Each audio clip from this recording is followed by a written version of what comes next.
So do you just disappear and then I, okay. Okay. We're good to go? Good to go? Yeah. Okay. Good morning, everybody. It gives me great pleasure to welcome you to this morning's webinar on this very wet and windy wild morning on mastering the virtual interview. My name is Bethan Doherty and I'm Commercial Director with Pharmaforce. I know many of you will be familiar with us in Pharmaforce and what we do, and indeed we've had the pleasure of working with many of you over the years. Pharmaforce was formed 14 years ago. We are a 100% Irish-owned company, and we're a leading outsourced provider.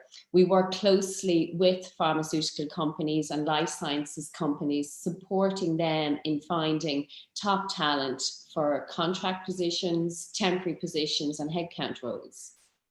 We work in a wide range of roles, from commercial roles in primary and secondary care, key account management roles, marketing positions, and of course digital marketing roles are in high demand at the moment for obvious reasons, medical positions, medical advisor positions, medical science liaisons, quality engineering, etc. I'm very proud to say we have a fantastic track record at finding the right fit for both the client and the candidate. And we do this really by understanding the client's culture, what they want from the candidate, what the perfect candidate looks like, and indeed understanding the candidate and what their perfect job is and the kind of culture that they want to work in. So moving on to today's webinar. Well, the pandemic has proven to be the catalyst that has allowed pharma to accelerate digital transformations, while also pivoting new technologies and venturing into new territories that were previously viewed as too risky. The shift towards digital engagement is here to stay. Remote hiring is certainly here to stay. We've seen over the last 15 months or so how the entire hiring process has moved virtually. And we anticipate that when we return to what the new norm will be, some element of the hiring process will remain virtual. So I think today's webinar is very relevant, and I'm hoping that you get lots of tips and ideas from our virtual communications expert, Trish. I'm sure many of you will know Trish. She's done a lot of training over the last year and a half or so. She's been very busy delivering virtual training sessions right across the industry to sales teams, medical science liaisons, both in Ireland and indeed across Europe. But just to give you a little bit of background on Trish. Trish is an organisation behaviour specialist and training consultant with extensive industry experience in training and development. Trish has been delivering training sessions since 2008, which include customer care, effective communications, presentation skills, personal effectiveness, to name but a few. She has a first-class honours in an MSc in Work and Organisation Psychology from Dublin City University. So the session should take about 30 minutes or so, so there'll be plenty of time for questions, for answering your questions. So please do feel free to put your questions in the chat function. And also just to say that this session is recorded. So if anybody has to shoot off and can't stay, we'll send you on the recording.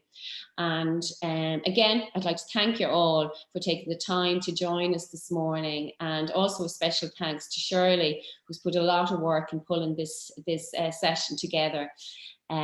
So on that note, I will hand you over to Trish. Thank you. Thank you, Bethan. Thanks for that lovely introduction. Good morning, everybody. And like Bethan, I'd like to extend my welcome to you here this morning. I hope it's not as wild and wet where you are as it is where I am. So for this morning's session, we're going to run through really just what you need to be aware of in order to get you set up for dealing with online interviews, virtual interviews. A lot of similarities between the face-to-face, but some differences that you do need to be aware of. You know, we think things can translate quite easily to just in front of a screen, but there are an awful lot of factors that need considering. I'm sure those of you who've been engaging with your customers virtually will understand that there are differences between face-to-face and virtual, and those differences are key to success. So knowing them, preparing for them, and managing them. Now, the beauty of the interview as well is that when you do your extensive research, you can have your little sticky notes around. So I'll go through all of that when we're preparing your questions and your answers for the interview. So I'm going to move along because I'm conscious of our time this morning. So I want to make sure we get everything covered. So we'll start out with the preparation and setup for your interview.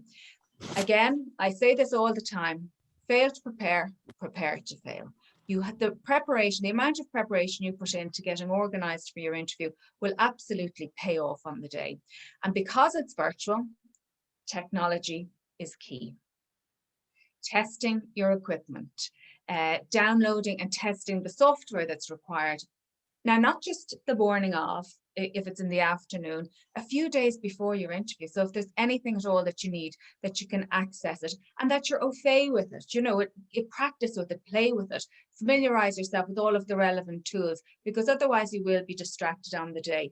Again, many of you have probably used different platforms like Zoom, Teams, etc. And if you're sharing something with somebody on that, there's different methods on both platforms. So again, get familiar with the platform you're using.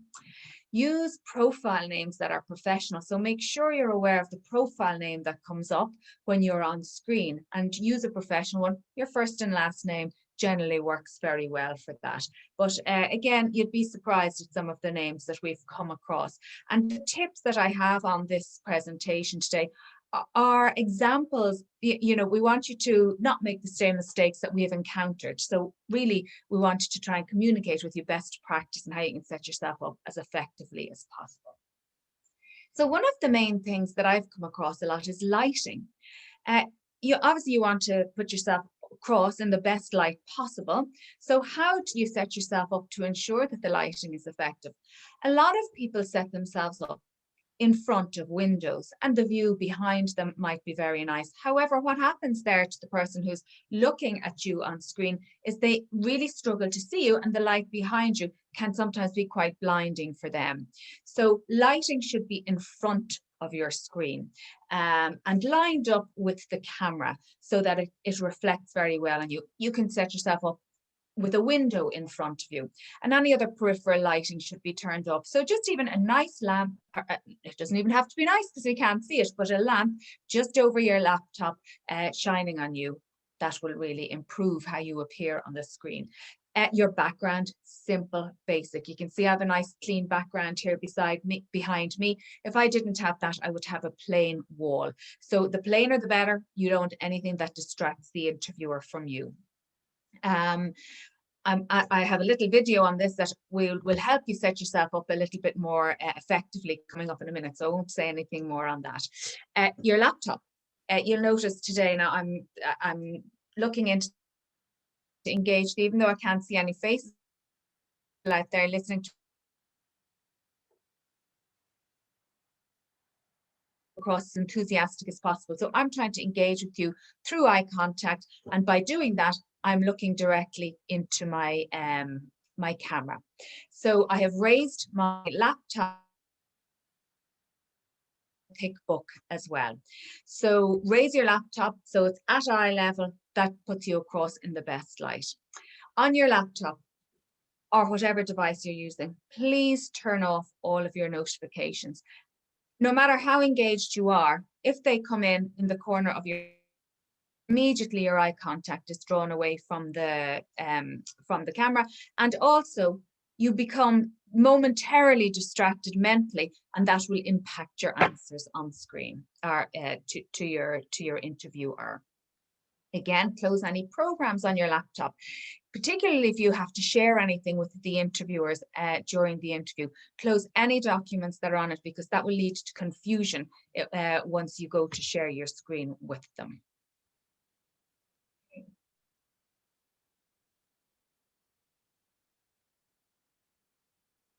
Yes, this is very important. Record a practice session. We heard of somebody who was interviewed recently and they had to conduct the interview with their screen upside down. And the interviewer had drawn their attention to it. However, they couldn't rectify it during the interview. So if you record yourself doing a practice session, if you've become familiar with how to utilize all of the tools, you can prevent things like that from happening. So when you record a practice session as well, you're able to check your lighting, check your background, check how you look, see if your laptop is at eye level, and you can check voice, intonation, eye contact, make sure you're smiling, and you'll hear how you come across with the answers that you're giving. Also, it will draw your attention. I know when I listen to myself recorded back, to the words that you repeat regularly. And then maybe you can eliminate some of those words, particularly when we're nervous. We have certain key words that we tend to repeat and repeat. So that is a very valuable exercise to do, to record yourself and look back through a critical lens as to how you appear on it. A very short video here I'm going to show you just to reinforce what I've said to you there and give you a good idea of how it comes together and the benefits of it. So I'll just play this for you now. We're just a little fascinated with ourselves. Don't look at yourself. You want to appear to be looking and engaging with the other person. That means you have to look at the lens. That's actually where the eye contact happens. So I just see that. There we go. Hi, my name is Matthew Ralston. I'm a photographer and a director. I've been shooting beautiful people looking beautiful for a great many years. And that's why I'm here today with Lauren, giving her some tips on how to look good on a webcam. So first things first, look good if you want to look good. Do your makeup. Sit up straight. Maybe smile. Make an effort because you're on camera. Secondly, use some nice lighting. It can be very simple. I think just a simple desk lamp right over the lens of your device, centered to it, is going to be flattering for everybody. You could even put like a lamp with a lampshade right here. It would do the same thing. Or right here could be a window that would light you from the front. So you never want to be backlit. You don't want to be backlit. You don't want to be side lit. You don't want to be lit by the screen from underneath and look like a blue Frankenstein. You want to be lit from the front with soft light. It shapes the face. It just gives you a little bit of a glow. But for that to work, you have to get rid of the other lighting. That's why we close these shades. And if there was fluorescent lighting in here, we would have turned it off. Next, you don't want the lens to look at you from underneath. It's better to look just slightly down on the person. So that means raise your device so that it's just about equal to your hairline. That's the best place for it. And then angle the screen or the device till you center yourself in the frame. Everything is centered. You're centered to the lens. The light is centered to the lens. And that symmetry is what makes the face look great. You don't want to sit too close. These devices have wide-angle lenses, and they're not adjustable. So if you get close to a wide-angle lens, it exaggerates things that are close to it, like your nose or your chin, and not terribly attractive. You don't want to exaggerate any of those things. Another thing that's really helpful is keeping the background simple. That's just a clean, simple background. If there was a whole office back there, there'd be a lot of visual noise going on. Part of human nature is to look at ourselves. I guess we're just a little fascinated with ourselves. Don't look at yourself. You want to appear to be looking and engaging with the other person. That means you have to look at the lens. That's actually where the eye contact happens. So when you're talking to the other person, look there. That's your eye line, the lens. That's what will give you eye contact with them. Oh, you look pretty good there, gotta say.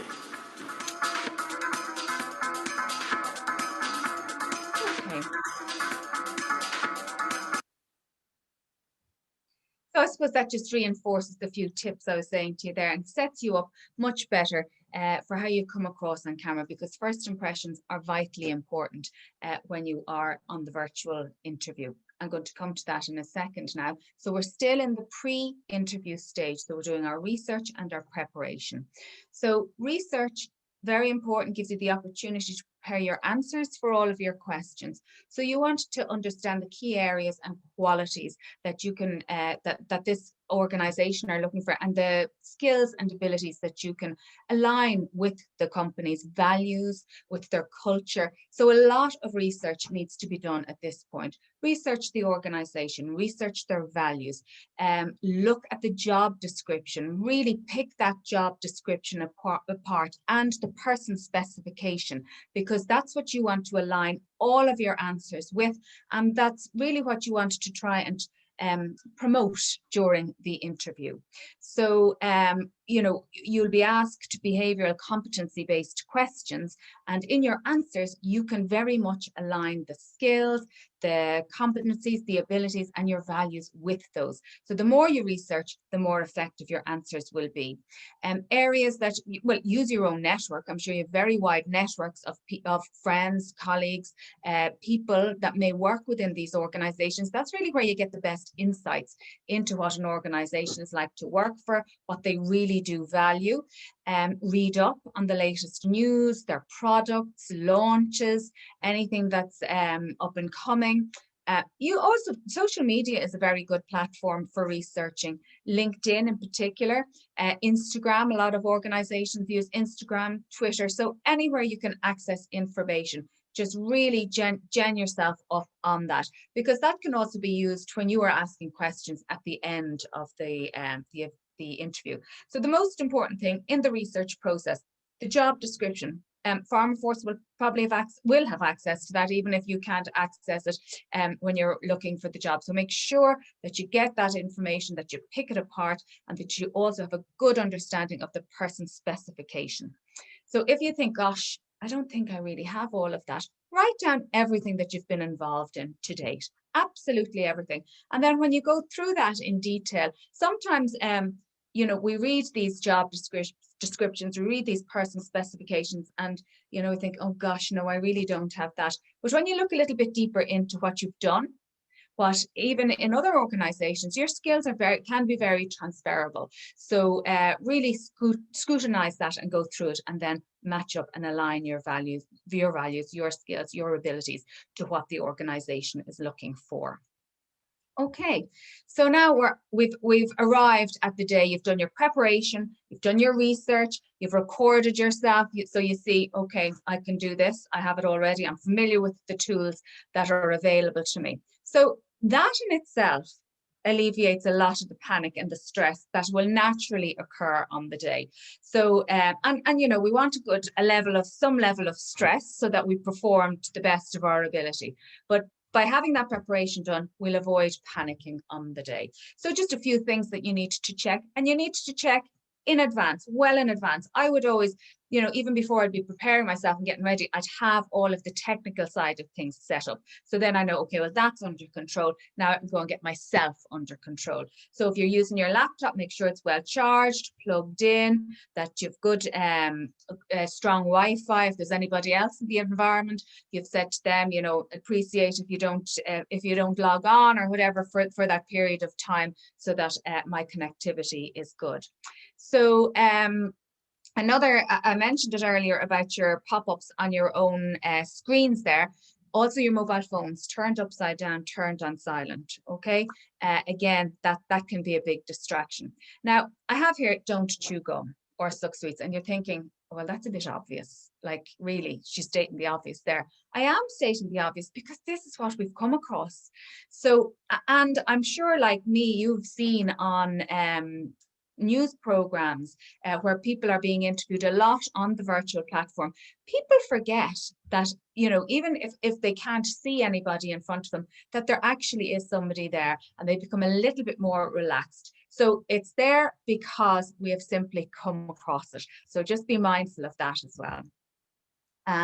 First impressions. So we think, okay, well, we're not there. We don't get the opportunity to make an entrance, walk into a room, make eye contact with all those in there, handshake, engage. Okay, yes, absolutely, that's gone, but we still can make a very positive first impression.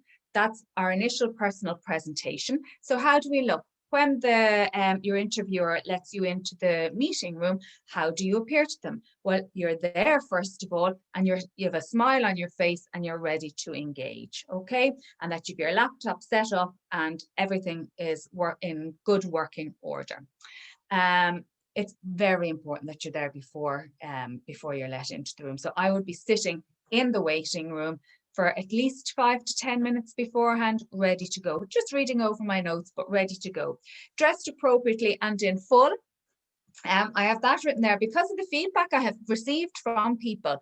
They have told me that when they are going for an interview, as if they were going in person, they would be suited and booted from head to toe. And that has given them the confidence to perform and put their best foot forward. And they feel like they have created a very positive first impression. So I know we have in our attire from the waist down, but this is coming up from feedback that I have received that, you know, if you really just put the effort in as if you're going to for a full interview, and you come across that feeds into your confidence and your ability to put yourself across effectively. Yeah, so that's all you need to know about that. But the first impression, again, is vitally important. Your interviewer will form an impression of you within the first few seconds of giving you access to the meeting room. So that's when you have to create that very positive impression with them. So I mentioned that, getting ready to begin, 5 minutes, at least 5 minutes. Now, 5 minutes is being very conservative. Another thing I'd like to draw your attention to, in your industry, in the pharmaceutical industry, it's still very conservative. So what you wear very much will create an impression of the interview, on the interviewer. Again, we've seen people working from home, engaging from home, slightly more casual in their attire. When you're slightly more casual in your attire, you can become slightly more casual in your approach. So again, it's a very conservative industry, so present yourself accordingly. And begin your interview the way you would in a face-to-face, a smile, a greeting, an introduction, and I'm sure you will be put at ease as well by the interviewer, because that's part of their role. They want to get the best out of you in an interview, so they will try their best to put you at ease as well. Body language throughout, and I've mentioned the initial engagement, looking at the camera. Now, when I started delivering virtual seminars, virtual training, what I had to do was put little arrows. I had, you know, one of those sticky arrows towards the camera. Again, I learned through my own mistakes. The first time I got feedback from somebody that, you know, they couldn't see me fully. My little arrow was blocking my camera ever so slightly. So again, you would notice that if you did a pre-recorded session. So a little sticky arrow or something to draw your attention to the fact that you want to continue to speak into the, speak looking at the camera. Again, try not to gesticulate too much. Try not to use your hands. I'm a bit of a speaker with my hands because it just helps me to feel like I'm reinforcing what I'm saying. And sometimes I do have to sit on them, which I'm doing right now. So try and avoid talking too much with your hands, particularly if you bring them up here, you might block your face from the interviewer, from them being able to see you. Sitting up straight, you know, again, we're not getting the feedback that we would normally get for a face-to-face. So we can have a tendency to slouch a little bit. And, you know, if you're really getting into it, there could be that temptation to do this because you're quite intense in your responses. It comes across a little bit casual. You want to maintain that professional, business-like attitude. So have that awareness. And I can't emphasize enough how that pre-recorded session, again, will give you feedback on how you appear to the other person, because we say it's not what you show, but what is seen. And by looking back, you can say, oh my goodness, I didn't realize that maybe I look away, or I looked to the side, or I was looking up and down. So again, that will give you that valuable feedback that you will need in relation to your body language. So moving into the interview itself. And as I said, you know, it's great having this virtual platform because through your preparation, you can have your notes. Again, back to when I started, I had a wall in front of me with all of my reminders, all of my sticky notes around it. So I think if you're being interviewed, and particularly if it's a competency-based interview where you can prepare your answers, well, I'd be having them around my laptop so I could, you know, not that I'd be reading them off, but it would remind me, because when we get nervous, sometimes we do forget. I think all of us have probably come out of an interview and said, oh, I wish I'd remember that. That was the one. I'm raging, I forgot that one. So if you have them around, you won't forget. So remember your preparation. That will feed positively into this section. So your interview questions, take your time when you're responding and listen fully. So if you're going to, you hear the question, you're very enthusiastic and you're going to jump in with your answer, you might miss some of the content of the question that your interviewer is asking. Particularly over these platforms, you know, you can, when I'm speaking, I have the green screen around me. So wait until your interviewer has completely stopped talking. Take a few seconds, compose yourself, you know, just do a mental check and then answer your question. Gather your thoughts, don't feel under pressure. And that gap and the virtual platform allows that to happen quite nicely.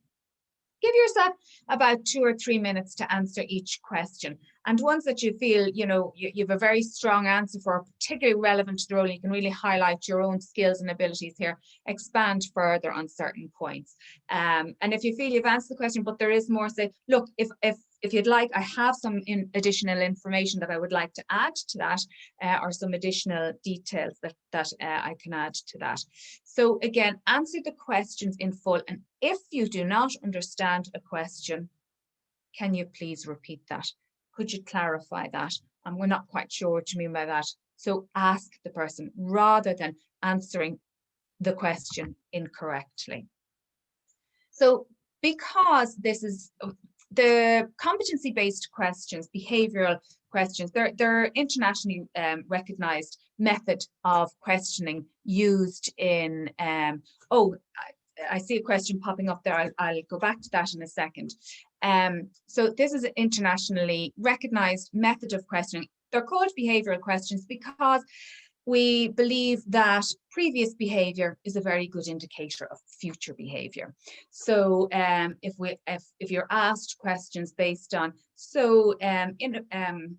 here we do this. So can you give me an example of maybe where a sales plan that you had in your previous organization to cover all of your territories in a certain amount of time? So you would base your response to that on the STAR technique.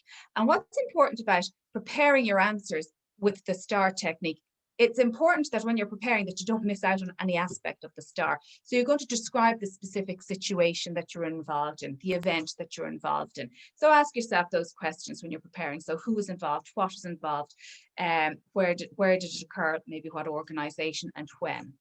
Now, one thing I'm going to say to you here is, don't say, well, when I was working in whatever organization we were involved in, and I was part of a team where we. You're going to lose points there, because this is, if you do your work, these are very good interviews to be able to do a really good job at. But you have to use I statements and speak for yourself. Okay, the interview panel doesn't want to know what the team are responsible for. They want to know what you were responsible for and what your particular role was. So I don't know whether it's a cultural thing, but we tend to feel uncomfortable talking ourselves up, bigging ourselves up. But for the interview purpose, that's something you need to start getting comfortable doing. So speak for yourself and use I statements throughout this. So that's the situation. So then you want to describe the task and explain the task you had to complete or that you're involved in, and highlight any challenges, any obstacles that you were faced in, and then how you overcame those. So the action, what you took to ensure that you kept the focus, that you achieved the task. So what actions you were involved in, and that resulted in a positive outcome. Or indeed, it doesn't have to be positive. It can be something that maybe didn't go terribly well, but you give the learning from that and what you learned as an outcome from that. So what was the result? How did the event end? What did you accomplish and what did you learn? So if you prepare 4-5 questions based on the STAR technique from your own experiences, keeping in mind the organization's values, their culture, the person's specification, the job description, and tease them out to make sure that your responses link into all of that, you have a very good chance of doing a good job, because your interviewer will be scoring your responses. So if you speak for yourself and you cover the STAR in that, then you have a good chance of doing a really good job. Then, of course, we're in the virtual world, so we can have them up around our laptop on the wall in front of us as a reminder, so we don't miss anything. Now, somebody asked a question there, what do I mean by the green screen? What I mean is just the frame around us. You know, if you're on Zoom, the person who's talking, their face, the little area around them is highlighted. So what tends to happen sometimes, if we speak over each other, if their screen is highlighted, then we lose some of the content of the conversation. So I have found it's been a really good exercise in assessing your ability to listen fully. Mine not very good, I have learned. So I have to pause, really just, you know, pause in my communication. So I wait until the person is fully finished, and then a couple of seconds and I respond. So we just don't lose any content of what is being said. Okay, so I hope you have an understanding there of the STAR technique, and it's important then to frame your questions or craft your answers based on that STAR technique. Okay, so just a few examples of questions that you could be asked for, and then you can craft your responses around them. So what information or resources do you use to ensure sales success in your territory or business? Give me an example of how this information has helped you to impact your business. Okay, so very straightforward. If I craft my answers based on the STAR technique around that. To better serve customers, we sometimes promise more than we can deliver. Can you tell me about a time where you overcommitted yourself or your company? What happened? So they're very interested in seeing the whole process there. What was involved, what was the result, and what was your involvement in that? So again, I will repeat I statements all of the time throughout that. A few things then to remember for the actual interview during that period of time. Really engage, okay? So again, you know, sometimes if you're concentrating, you might just forget to maintain that engagement with eye contact in the camera. You might have been reading a little bit from left to right. You know, we're glancing and coming back, glancing and coming back, so that we can maintain that engagement. Ask questions. Again, you know, you will have an opportunity at the end to ask more questions, but if there's something that you're not quite sure on, or you want to get more information on, ask it before you respond to them. Don't waffle. And I know when we are nervous, we have a tendency to waffle. If you feel you're waffling, please just stop. Just say, okay, I think I'm a little bit nervous. If you don't mind, I'd like to just maybe try and answer that again. And then stick to the point. You want to be very clear, very succinct in your answers, and you want to stick to your STAR. Seek more information if you want, and practice, practice, practice. And from my own experience, I can't emphasize more how important that practice is with those answers. And, you know, I'd be doing this about a week beforehand so that I'm regularly reading over the answers so that they will come to me then when I'm nervous in the interview situation. So now moving on, we're going to look at the closing and the follow-up. So I think what's important with the virtual platform, and because we feel, you know, it's a barrier really, that the virtual, not being able to be there in person, not being able to bring our whole selves as we would like to the interview, that we might be at a disadvantage. So you have to be authentic. You have to build that bit of rapport with your interviewer. So, you know, even at the beginning, when you're involved in that little bit of small talk, again, smiling, engaging, discussing your experience. And on the virtual platform, all of our communication skills need to be heightened. So, you know, even that smile needs to be that little bit wider. The tone of voice needs to be elevated a little bit more so we can keep that engagement and that enthusiasm. And we want to show that we're enthusiastic about the role. So that again has to come across in your tone of voice. Personal branding. So what is it about you that is the key to getting this job? Why are you the person for this job? Why should you be the person that this organization takes on for the role? So show them why you should be hired for the position. What is unique about you? What's your unique selling point? Ask questions as you would in a standard interview. So have your list of questions, have those questions prepared. And some good questions, I suppose, for now. Maybe if they didn't cover some specific topics during the interview, why would you might need to bring these to the table now, because maybe you feel they would add relevance to why you should be chosen for the job. A few other key questions I might recommend is, how do you monitor remote working currently? How is success measured in your organization? So that shows that you're interested, you want to be successful, you want to know how that success will be measured, how your performance will be measured. What tools do you use to collaborate with teams or with your staff? How do teams communicate right now? So through this hybrid way of working, how do teams communicate effectively? So there are a few key questions that might be very relevant for you to ask at that point, and show your interest. Also pay attention to the facial expressions of your interviewer. You know, sometimes we can pick up on cues when maybe people are interested in us talking a little bit more, or nearly, you know, okay, well, what did he or she mean by that? So then maybe say to them, okay, can you understand? Do you want me to repeat that? So try and still not lose that whole body language thing. Try and look at the person, really engage with them, and pick up on those cues too. So personal branding, very important that you put yourself across in the most positive light. So at the end of your interview, reminder of why you. And based on what I just mentioned there, your own personal branding, why should you get that job? Ask for the job. I really would like to work for this organization. I'm very excited about you know, products that you have, what the recent launch. I'm excited in this field of science. I really would love to work for you. It's something that I've researched. You know, you can even bring in extra aspects of research that you've done if they haven't been addressed already, that you came across in your research for the organization, and add them in there. Then thanking them for their time. I would also ask at this point, when can I expect to hear back in relation to the role? Because from an interviewee perspective, there's nothing worse than the time ticking after an interview when you would really like to know if you received the job or not. So ask them for a realistic time frame as to when you might expect to hear from them.